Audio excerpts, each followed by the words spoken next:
Oh, I feel like Gordon Burns has just entered the building. Ben Hartley. Good afternoon. Yes, we thought we'd start off with a retro TV theme. We're quite enjoying these when we do Watch of the Weekend. And the Krypton factor there, as you say, Gordon Burns, 1977 to 1995. It ran in its first incarnation. They brought Penny Smith in towards the end to co-present with Gordon. And then Ben Shepherd brought it back on one of the satellite channels, I think, a few years ago, but nowhere near as good.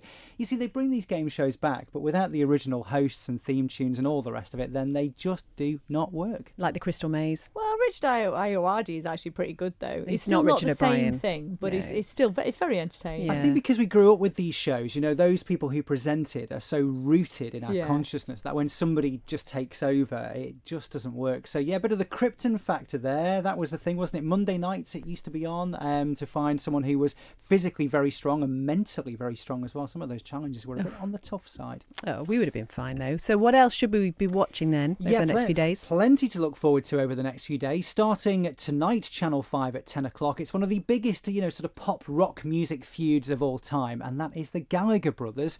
And it's a documentary. We do like these, as we know, on Channel 5. Liam versus Noel, Brothers at War. And this features contributions from Alan McGee and Tim Abbott from Creation Records, Sean Ryder from the Happy Mondays, and other outfits. They always drag him out, don't they? He's there, isn't he? He's always there to chirp up and give a bit of backstage skeet on what's going on in his own inimitable way. So this documentary looks at why this rivalry between the two of them has been so intense over the years, and actually really looks at the question, what would it take for the Gallagher brothers to reform as Oasis, because both hugely successful still as solo performers, and it's 25 years since Oasis first released music into the charts. So 25 years we've known them, but what would it take to get them back together?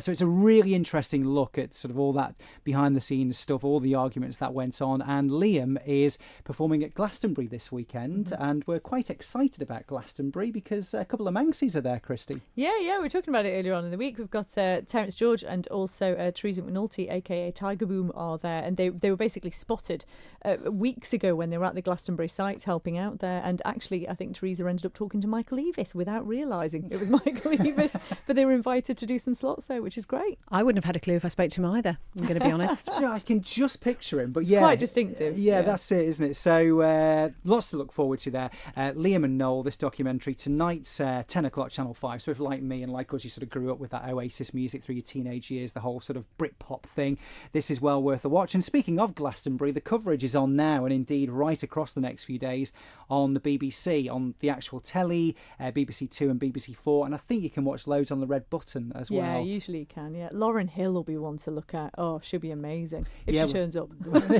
We were talking about this earlier, and there's been some great performers there over the years. I think it's about 10 years now since Shirley Bassey. Did she have sort of diamond wellies when she? Oh, I can't remember. I'm sure they brought her in by helicopter with diamonds on her wellies. Lowered onto the stage, was she? In a diamond wellies? Quite possibly, yeah, because it was so muddy. I think they actually literally brought her in by. Dolly was the best, though. Dolly Parton. Yes, she was superb. That was very good, wasn't it? So all the Glastonbury coverage, it's there, as I say, right across the BBC over the next few days.